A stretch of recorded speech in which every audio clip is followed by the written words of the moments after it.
Welcome back to Koreanology 101.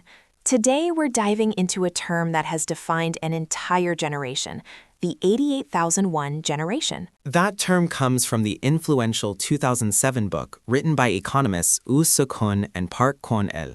It focused squarely on the economic struggles faced by young people, primarily those born in the 1980s who entered the workforce after the IMF crisis. The title itself, 88,001, was a calculation. The average wage for temporary workers multiplied by the ratio received by those in their 20s.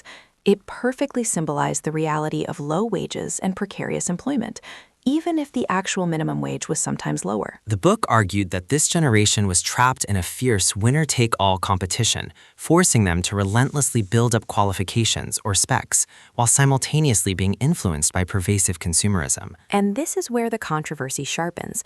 The authors leveled a strong accusation known as the betrayal of the 386 generation, arguing that the older generation, who benefited from democratization movements, failed to share their acquired social resources and instead actively maintained their own privilege. The book wasn't just descriptive, it was prescriptive, urging young people to take interest in social issues and engage in organized action to change their circumstances. However, it certainly wasn't without debate.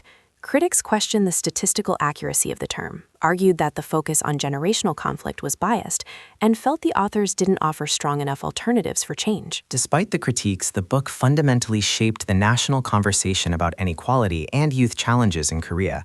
In fact, one of the authors, Woo Suk-hoon, declared the book out of print in 2012, expressing frustration that sufficient social change had not been achieved. It remains a critical lens through which we view contemporary Korean socioeconomics and the lasting impact of instability on its youth. Thank you for joining us on Koreanology 101. We hope to see you next time.